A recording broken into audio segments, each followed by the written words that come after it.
Lewis from the pocket, launching downfield. Mitchell, touchdown, Texas! You are looking live at the College Football Insiders Show. You throw it. McCarthy looking, throws deep, got a wide open receiver. Cornelius Johnson spreading, touchdown Michigan. Now, here are your hosts, ready to break down this weekend's top matchups. Touchdown, Michigan. I hope we hear that several times this weekend, or I will be very upset. Smitty, the resident Michigan fan, and Q, shining tonight. That's What's it. up, boys? Na na na na na na na na na na na na na na na na na. That's it. Go Blue. It's rivalry week. We're bringing the excitement, the energy. Smitty has recovered from being sick. I'm probably on my way there. And Q's just happy to be here. That's it. Another week. So, Had a winning week. let's get this out of the way. Because some of us. Hey, he's excited. I'm excited to be here too. Not pointing any fingers, but some of us won some bets last week. Some of us did not. Smitty, what happened? Well, I blame Indiana. I'm going to go right to Indiana. Indiana scored with 2 minutes left, and they let Michigan State go right down the field. I had Oregon State there, money line, close game, was a loser. Minnesota didn't show up. Virginia Tech didn't show up. And USC's whole season hasn't shown up. So, yeah, it wasn't my best. I'm glad I'm still on the show and I didn't get fired. So let's just say that. I'm thankful it's Thanksgiving, and I'm thankful I'm still on the show. Everybody was on Oregon State, and that was pitiful. Washington's legit. Who? Hats off to them. You said everyone is? Q wasn't. Oh, sorry. Guess what? I must have misread. I thought it said Washington plus 3.5. Yeah. Hey, can I just say something real quick? If you put that back up, the teaser though, I still was green on the teaser. So I know. Yeah. Boom. I can't believe I lost one that. 1 of 3 is not good. No.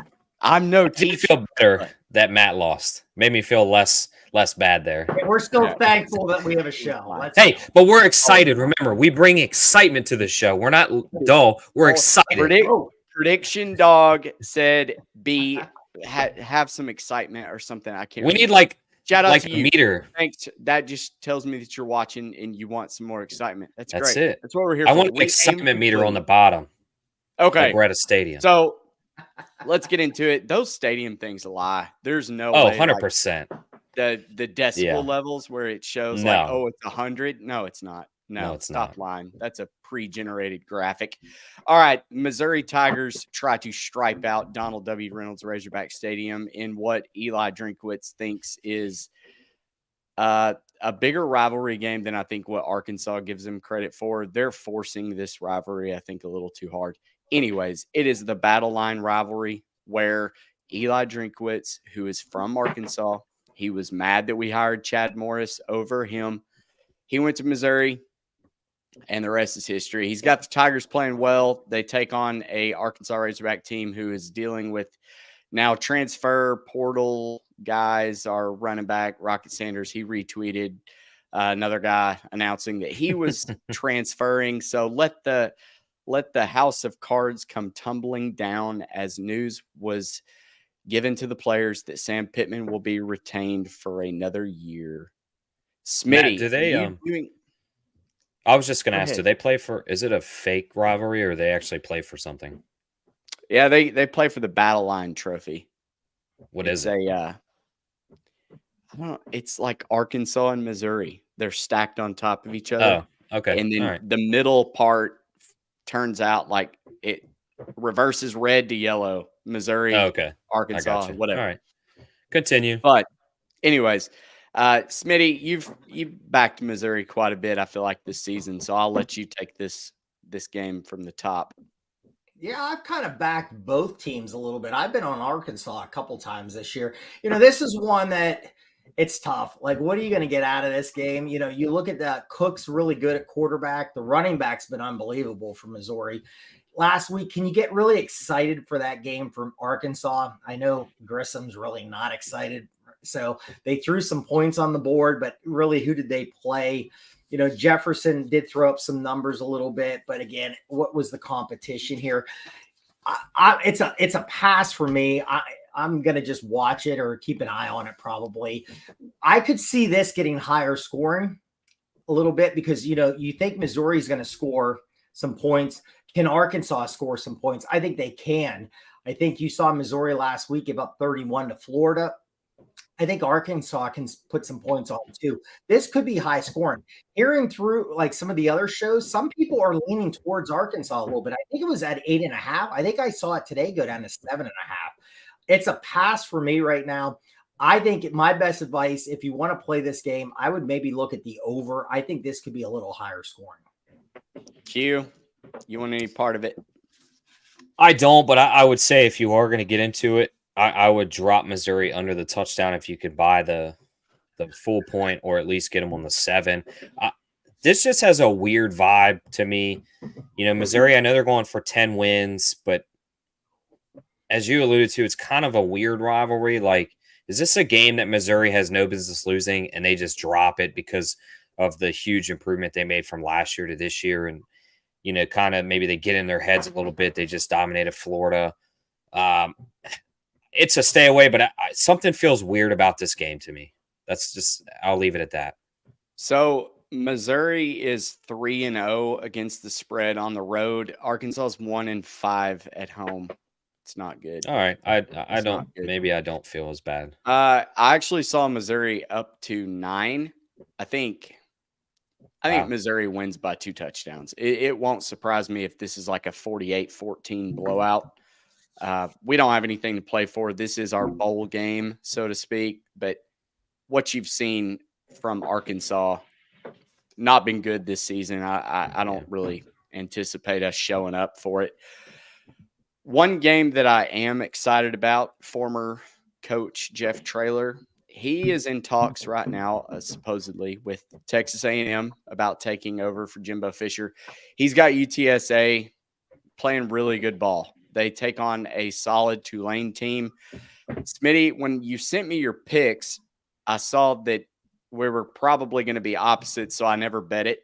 But I like Tulane here. I'm not sure where his headspace is with the Roadrunners right now. You are on the Roadrunners, though, correct? Yes. Why? Frank Harris. Harris. You know, this is a team that they started 1-3. And you were looking at the season and going, what happened to this team? This team was supposed to be good. Well, he was not in there. Now he's in there. Now they've won 7 in a row. Last game, 31 out of 46, 411 yards, 3 touchdowns, 3 rushing touchdowns. Let me just flip over. I got a lot of notes on this game. He came back in October. Now they're scoring points. They're scoring a lot of points in this. The coach is 10-5 ATS as a dog. When they're a dog. Now, Tulane, very good team, good quarterback. They're 4-7 ATS this year. They're 1-5 ATS at home. Give me the 3.5. I love Harris. I think Harris is a game changer. Now, what you said, the distraction I have in my notes, the distraction the coach has, maybe has some ties with maybe Texas A&M's, like an interview or some. Could that bring the team down a little bit? Maybe, but all that other stuff, I love the Roadrunners. Harris is a game changer. I think they could upset this team, but give me the 3.5. I'm on this game. Quentin. I'm not on it officially, but I think I would lean the under. I think Tulane's defense is a little better than people give them credit for. I know UTSA is kind of lighting it up as of the last 6 or 7 weeks, but sometimes when you think Tulane's going to get in a shootout against a good team, it's almost like the direct opposite this season when I was looking at some scores. And them being at home, I think it's going to take UTSA a little while to kind of get their footing. But I think this could be an under game here. Smitty, I don't know. I'm gonna leave you to it to back the Roadrunners. I'm not going to bet Tulane, but don't say I didn't tell you so. I'm excited for that game. The Civil War, or whatever it's called now, Oregon State, Oregon. I think this is outside of the game. This is probably one of the best matchups of the weekend. Although I don't really think it will be that close. Our projections have Oregon winning by 10, 10.5. Q, I'll go to you. Does Oregon shut the door here, or do you think they're looking ahead for the Pac-12 championship and the Beavers could be a live dog? Oregon shuts the door because they have one loss. If they didn't have that loss, I think you'd be looking at a different team. This team knows they can't lose, or their college football playoff hopes are done, even though they're playing next week against Washington. They have to win this game. It's a rivalry game. Oregon State's had success in recent years in this game, so you can't sleep on them. I think they're going to be motivated. I think Bo Nix, Heisman race, he's right there. The guys are going to want to play hard for him. I hope he throws about 6 touchdowns to Franklin this game. And I think Dan Lanning's got those boys fired up for a college playoff berth. He's really trying to put them on a map as a national title contender. And I think this week is pivotal to that. Smitty. Yeah, I really like the Beavers. I think they're a good team. Last week, crazy game. I mean, again, I was not feeling the greatest. I was trying to stay up and watch that game. Conditions were extremely tough in that. DJ just didn't play well. A lot of picks. Martinez, I thought, ran the ball well. That's what Oregon State's going to have to do here. They're going to have to try to control the ball and the possession of time here. You got to keep Bo Nix and that offense off the field here. I just don't know if they have enough. 4-2 last 6 for Oregon in the series. I just don't think at home, Oregon State's defense is pretty good. And they've been in really close games, but the defense is usually a little bit better at home, which a lot of defenses are, than being on the road. I just think they got to get some breaks in this game. You got to get some turnovers on Bo Nix and maybe the Ducks offense here. I just don't think they're going to be able to slow them down enough. I think Oregon's going to score. I just don't think Oregon State's going to be able to keep up with points. I think it's close for a little bit and then they pull away. So I'd lean Oregon in this game. So I've got that 14-1 ticket on Bo Nix to win the Heisman. Do you think, and we can get into it after, but Jaden Daniels has now moved to the favorite to win the Heisman. He's minus 120 at Circa. Bo Nix is plus 125, so it really looks like a two-man race. Do you think, regardless if Bo Nix throws 4 or 5 touchdowns, do you think he's going to flip to the favorite? Like, what would it take at this point to dethrone Jaden Daniels as the Heisman favorite, in your opinion, Smitty? I kind of like Nix should be the favorite right now, I think, because just looking at, I know what Daniels is doing. I think he's unbelievable, and I'll hit on him in here in a little bit. But I think, again, if he has a good game here and they go in the Pac-12 championship game against Washington and he puts up another really good game, I don't know how you're not going to give him the Heisman Trophy, because LSU, they're going to be in a better spot. And I understand this is not a team. This should be like, it kind of goes team, but it's individual and how good you are for your team. Both guys are, they're right there. They are top notch for their team. I think Nix is right there, but they're a little higher than LSU. I'd give it to Bo Nix. I think if he has a good game this week, does well, and they beat Washington in the championship game, Bo Nix will be the Heisman. Q, do you have any thoughts on the Heisman race at this point? Yeah, I think that it's, and maybe it's unfair to Bo Nix because he's having a great season, but I think what statistically Jaden Daniels is doing, because he can run the ball, he put up 600 against Florida himself, essentially. Oregon has to beat Oregon State, then beat Washington, I think, to get Bo Nix a real shot at it. I think if they lose any of the next 2 games, it's done. But he's had a hell of a season, and you could justify him, and I don't think many people would argue against you. But we had a similar situation when Tim Tebow won his in 2007. Sam Bradford took his team pretty far. Florida had 3 or 4 losses, and they gave it to Tebow, and that's because Tebow had a Jaden Daniels-like season. Then you also had Lamar do it. Now, excuse me, I can't remember who Lamar beat out, but when guys from that position just do ungodly like numbers like Jaden Daniels, Lamar, and Tim did, it's hard to give it to anybody else regardless of the record. So I think while Bo Nix is probably as important, if not more important than Jaden, his numbers, man, they're just almost double what Bo Nix is doing. So I think Bo has to win every game out to have a true shot. Do you think that it matters to Heisman voters that they're going to get to see Bo Nix one more time compared to Jaden Daniels, assuming that they get past Oregon State and play in the Pac-12 championship? Because I feel like if Bo goes back out against Washington and has a good game, I think that's when it will ultimately flip-flop, unless Jaden Daniels throws 2 or 3 picks against A&M this weekend. I think it matters if they win. I mean, if Oregon goes out, even if Bo Nix has a solid game and they lose in a shootout, he's done.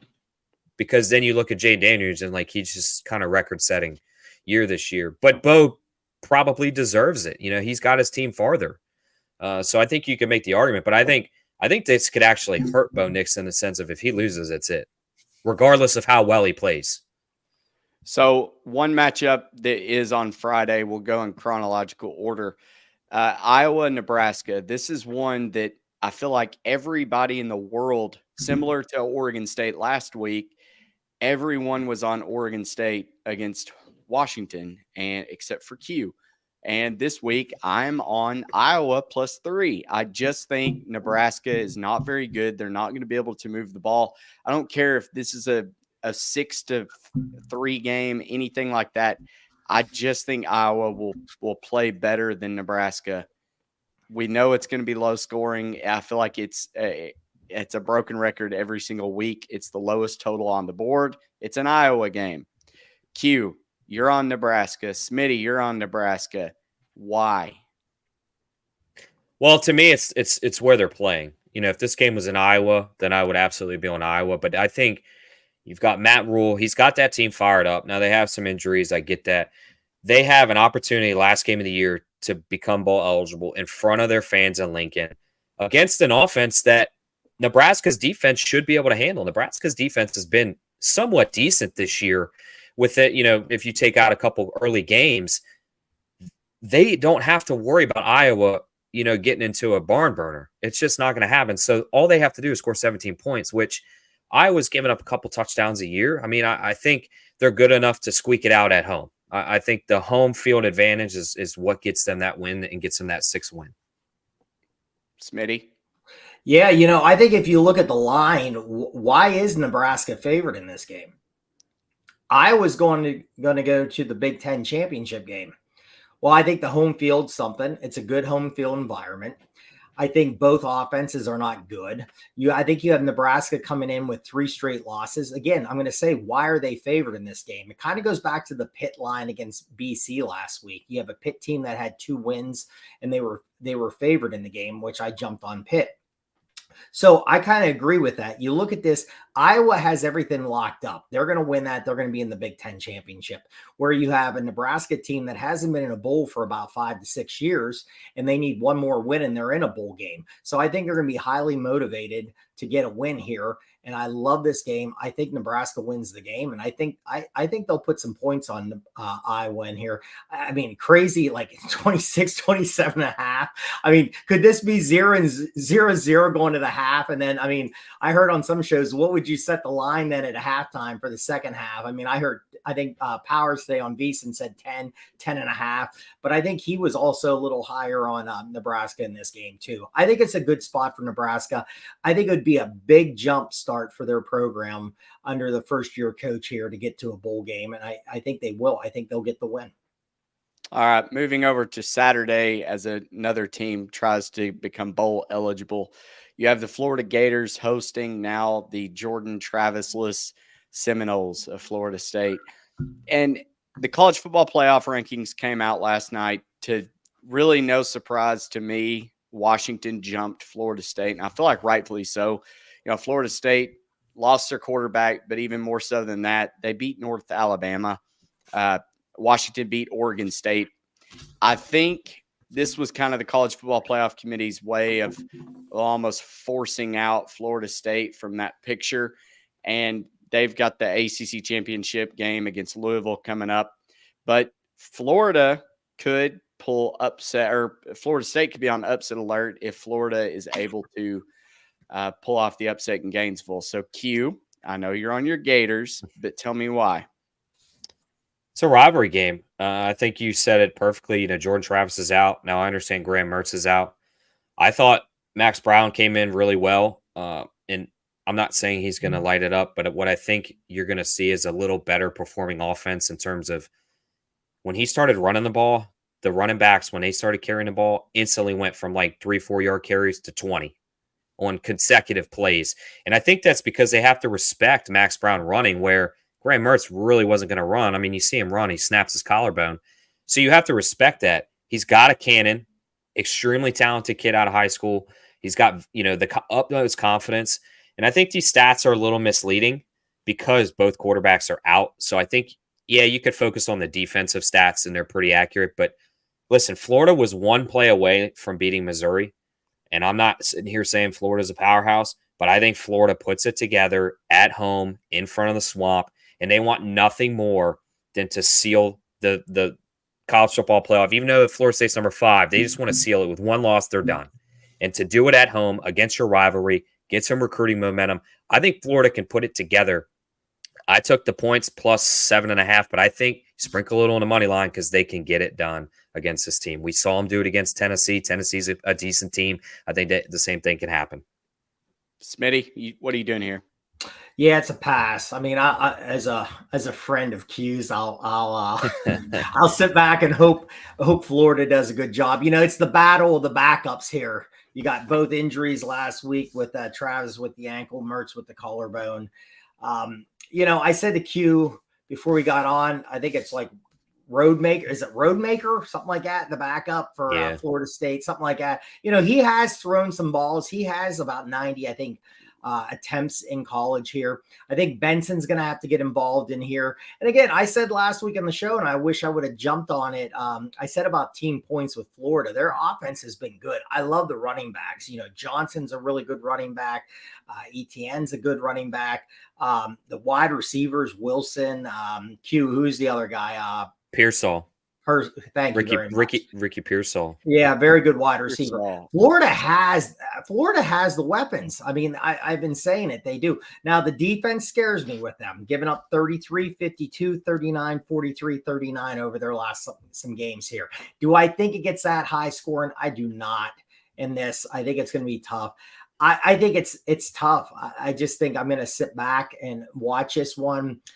I think 6.5's a lot. I do think Florida State wins the game. I think they'll beat Florida, but hopefully for my guy, hopefully Florida wins and they cover the spread. All right. From one to another, Alabama, you've got right there on the cusp of the college football playoff. They've got to get past Auburn and then, of course, upset Georgia in the SEC championship game. Do you think the Tigers, and I'll go to you, Smitty, do you think the Tigers can give the Tide a run for their money this weekend, coming off a embarrassing loss to New Mexico State where they paid them $1.8 million to come in and lose at Jordan-Hare? No, I don't. I don't know if I'm going to be on – open and close. I don't know if I'm going to be on the game, but this is a team, I said – the last couple of weeks, I have a little pizza money on them to win the national championship, Alabama. Now they got to get in. There's some things has to happen here. Has to get a little crazy here, and it could. But I love the quarterback. Milroe, I think, is a star in the making. Really good. They're on a roll right now. 9 wins in a row. They're throwing up points, man. 66, 49, 42, 34. But you look at this. It's the Iron Bowl. Can anything happen during rivalry week? Yes, it can. Absolutely. This is a game that sometimes you would think it's going to be a block, but this is what Alabama has to do in this. This is a game that they have to come in and, again, they got to punch somebody in the face and go, we're going to dominate you and we're going to dominate you big. Because, like you said, they just lost to New Mexico State. The coach for New Mexico State's doing an unbelievable job. But it's just this Alabama team. This is the old Alabama teams would come in here and just steamroll this team.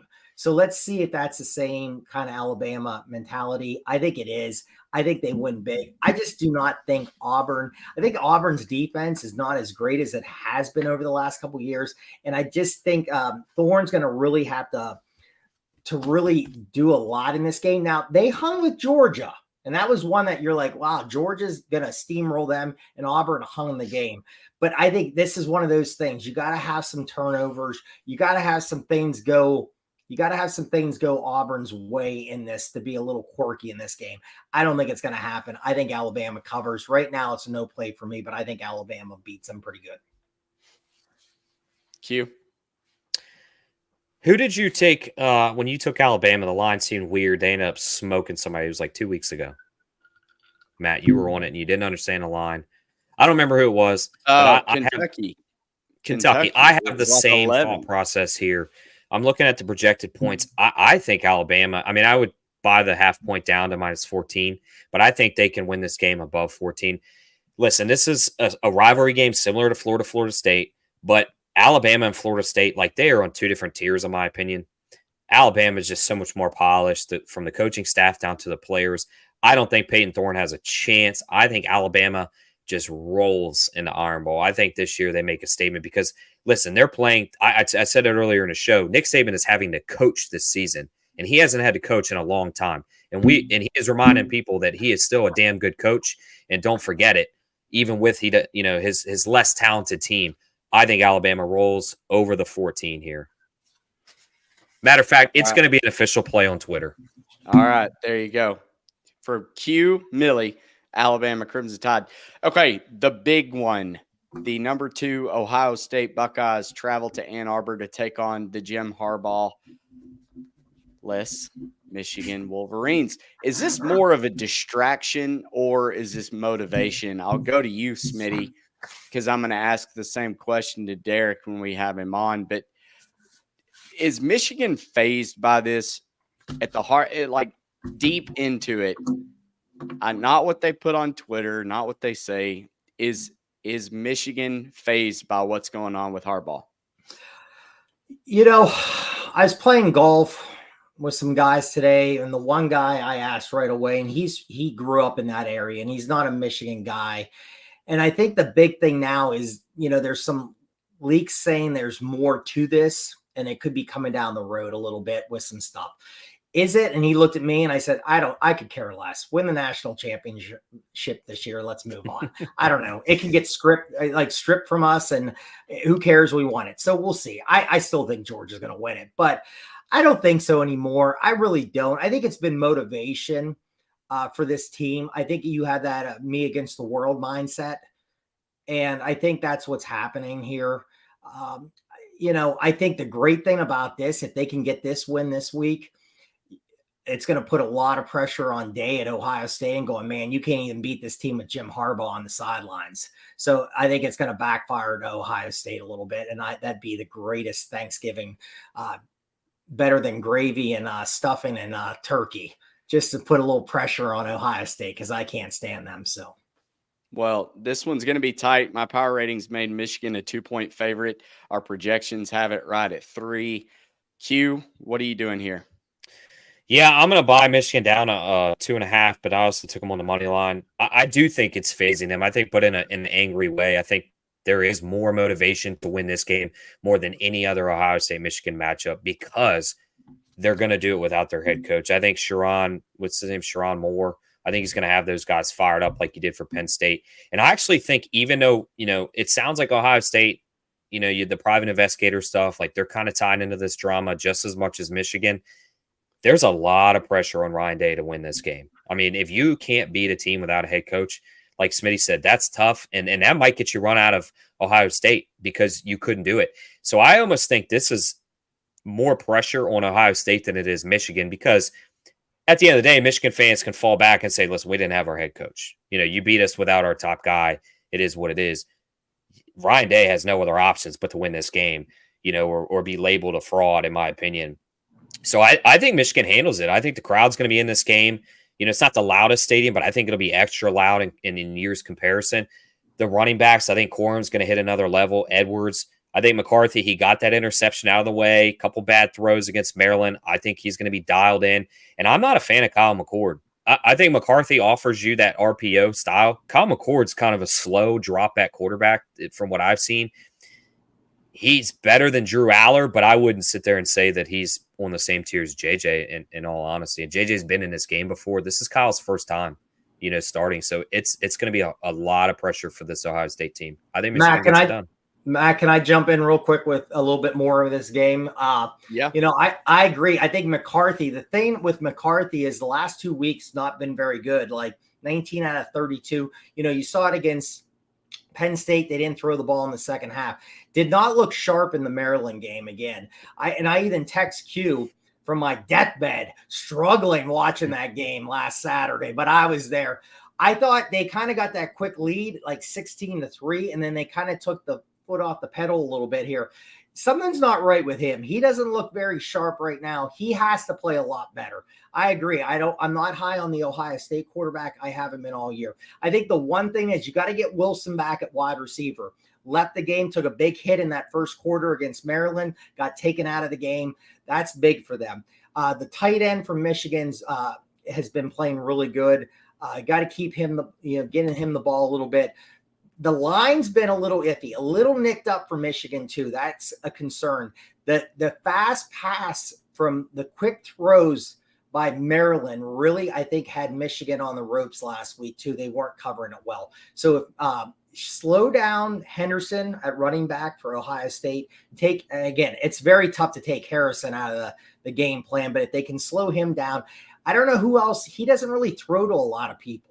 I know they have that other wide receiver, but he really likes going to Harrison. Slow down Harrison. I think Michigan's going to be okay. A lot of people love the under. The last couple of years, it's been a very high scoring in this matchup. A lot of people love the under in that, so maybe keep an eye on that. All right. Well, let's ask the man himself. Michigan man Derek Stevens, owner of Circa Sports. Welcome, sir. How are you? Good. How you doing, fellas? Good to be here with you, the insiders. Absolutely. Pleasure to have you. So, all right. Tell us from behind the book, Michigan, Ohio State, assuming this one's going to be one of your largest handles of the weekend, where are you seeing the money come in early? Well, early it all came in. It all came in on the dog. We might have opened the number too high. We opened Michigan a 5, and it immediately went down to a 3. And once it hit the 3 is when we started getting buyback, and it got back up to a 3.5. Now we've had pretty good action right now with 3.5 being the number.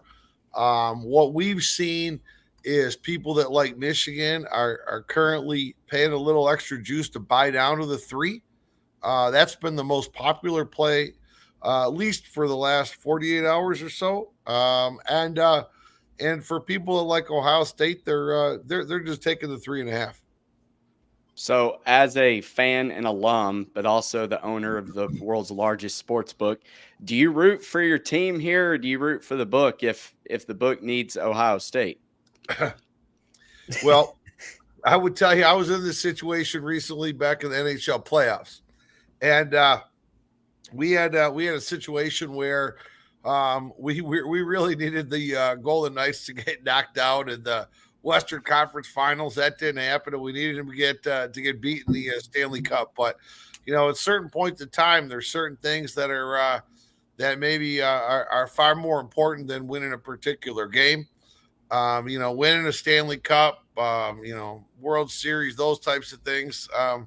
Those are at the level almost as big as Michigan, Ohio State. So I'm rooting for Michigan no matter what the hell happens on the number. Derek said he'll find the money somewhere else. Yeah. We'll figure that out. That's a good way to Well, I gave you some back on the Razorbacks win total, so you got my money there. Outside of the game, is there anything else this weekend you're seeing a lot of action on? Well, right now, we're seeing just a ton of action on the Thanksgiving Day football NFL games. The NFL games on Thanksgiving are pretty special. The handle on Thanksgiving is off the charts, and I think maybe more so nowadays, just because what's more American than parades and football and great food and making bets with your family? That's as great as it gets right there. That's it. Thanksgiving right here. So I think what we're seeing is we're seeing a very disproportionate amount of wagering on Thanksgiving Day. So we're seeing everything, in the early games, everything is going on the Lions, teased down or bought down one way or the other. A lot of play on the Commanders, plus points every which way. So there's just been action all the way through Thursday. So that's really where we're seeing a ton of play right now. And then when you get later in the weekend, then obviously you got the full slate on Saturday, really led off by Michigan, Ohio State. Yeah, probably not a whole lot of action on the Egg Bowl. Mississippi State and Ole Miss playing on Thursday. I figure it's all going to the sides of the NFL. It's all pretty much going on NFL. The one thing about Mississippi State is usually that gives you a late bailout opportunity at halftime. So if the timing is still the same as it has been in years past, I think the whole country watches that game, at least the second half. That's the Hawaii game of Thanksgiving right there. Yeah, Matt Human's late night special. Okay, so talking about the NFL, you are a Detroit Lions fan through and through. They're sitting at 8-2 atop the NFC North. To my knowledge, they've never won the NFC North. Is that correct?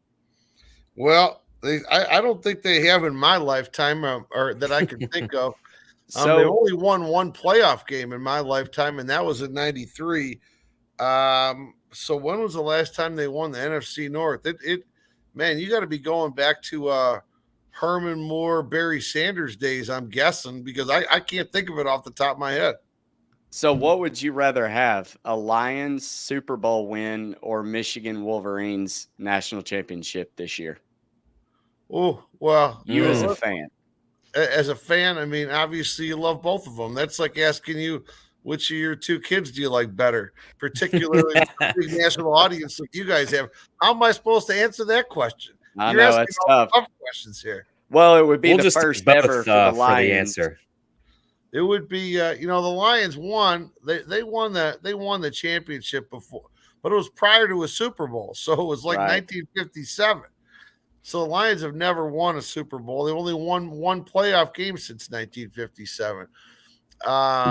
Michigan did tie in that controversial national championship season. I think it was in the late 90s.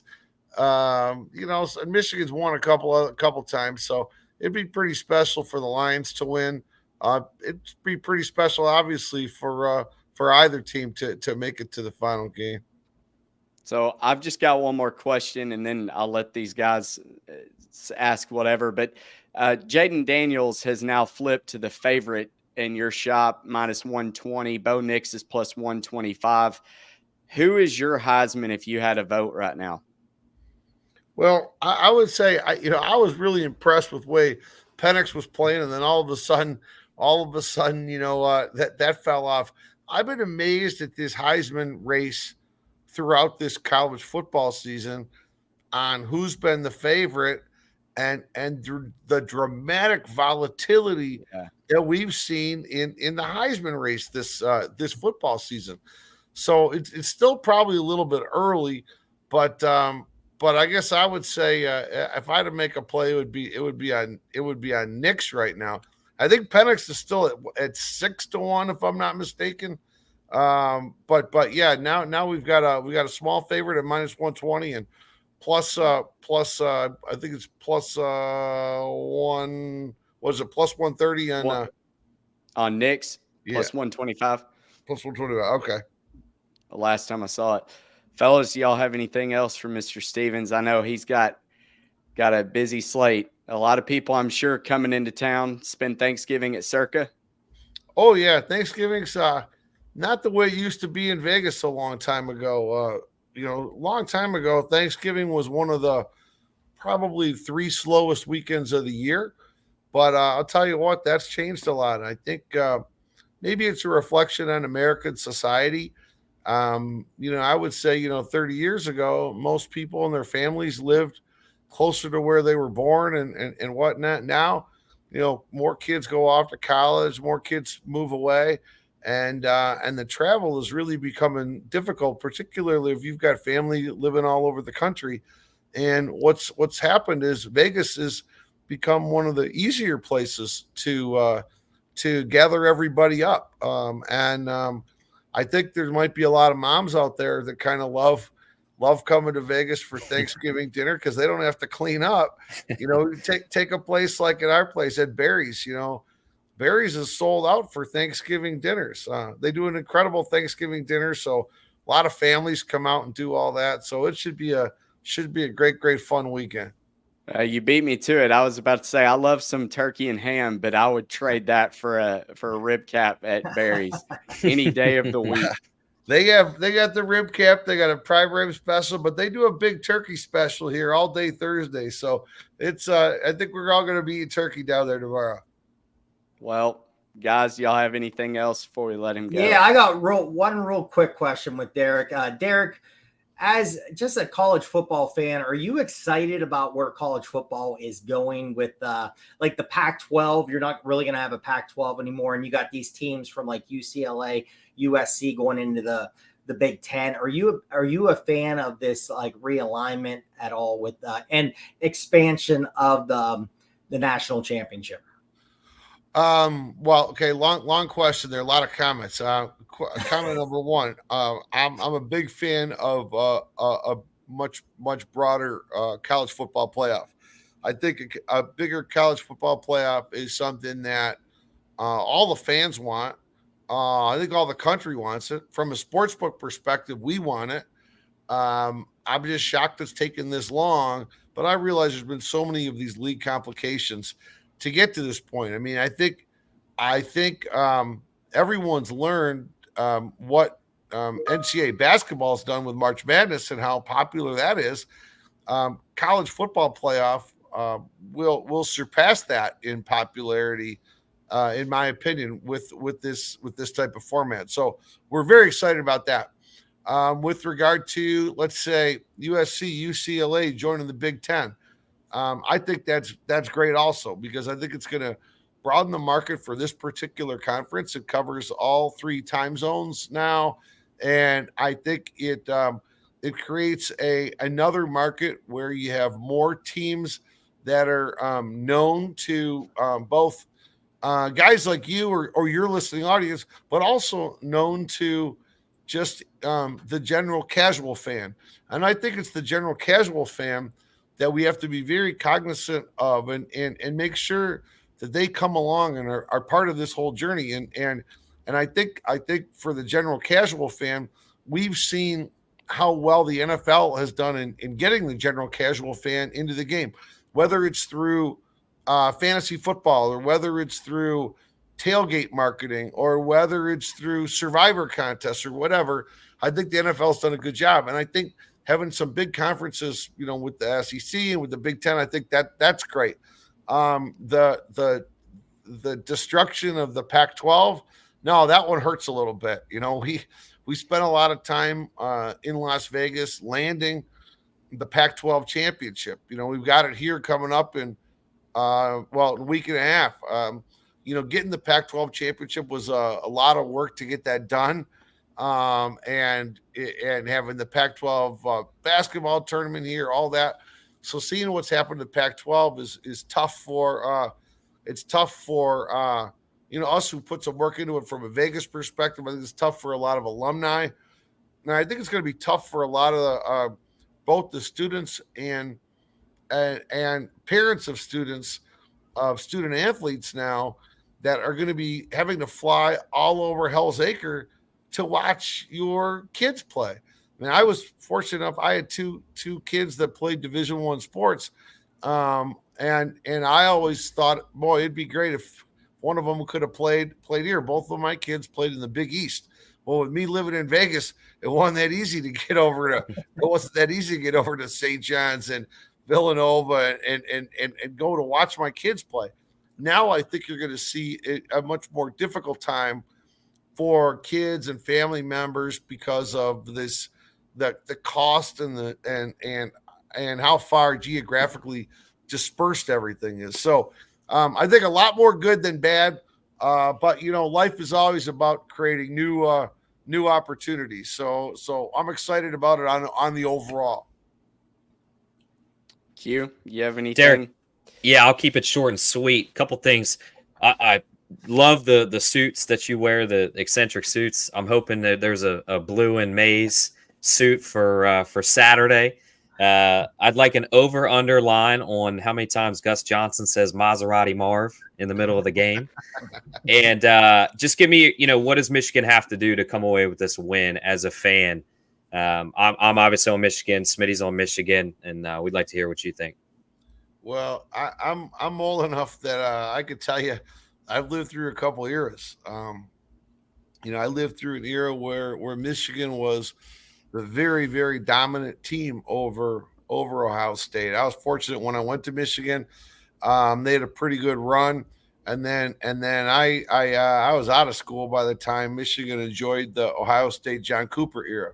So that was one period. Then it obviously flipped where Michigan was owned by Ohio State for a long, long time. And it lasted long enough that, it really builds this rivalry back up. And then here, starting a few years ago, things changed. So it's pretty amazing how these streaks seem to have gone in decades or longer. I think when Michigan had the game a couple years ago in Ann Arbor in the snowstorm, that was a rather epic game. And then coming back last year and just confirming that win was pretty amazing. I think at this point in time, if I was to make a play, and I'm not one that would always bet Michigan, that's definitely not my bias in any manner, but I would definitely take Michigan at home in this game. I do think the home field advantage does have some value. I don't know that I would lay 3 and a hook. I would evaluate the math, and I'm either buying down to a 3 or I'm taking Michigan money line in this particular matchup. Well, Derek, thank you very much for coming on. Tell everyone at Circa I said hello, and we'll see you soon. Look forward to seeing you guys. Thanks for having me on. Appreciate it. Happy Thanksgiving to you and everybody. Happy Thanksgiving. You as well. Thank you for coming on, Derek. Go Blue. All right. That was awesome. Always a pleasure. What am I doing here? He's starstruck. Yeah, there we go. All right. It is time to recap our best bets and go through our teaser play. So, Smitty, get the crown.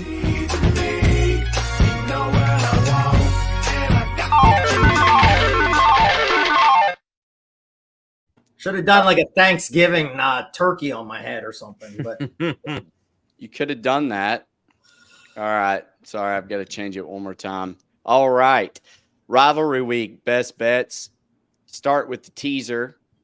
I'm taking Ole Miss down to 3. So we can, if we lose, we get out of the way early. It's Thursday. We can start over fresh Friday. Q? I like Kansas State at home. I think they're playing really good football. They had a tough matchup last week, but they get Iowa State at home. Iowa State, well, who are they? This season, I don't think they're anything special. I think they play better, obviously, up in Ames. They're not in Ames, so I think Kansas State gets this one pretty easily. That one worries. Yeah. Smitty, what's yours? Yeah, South Florida. I like them. They're playing Charlotte.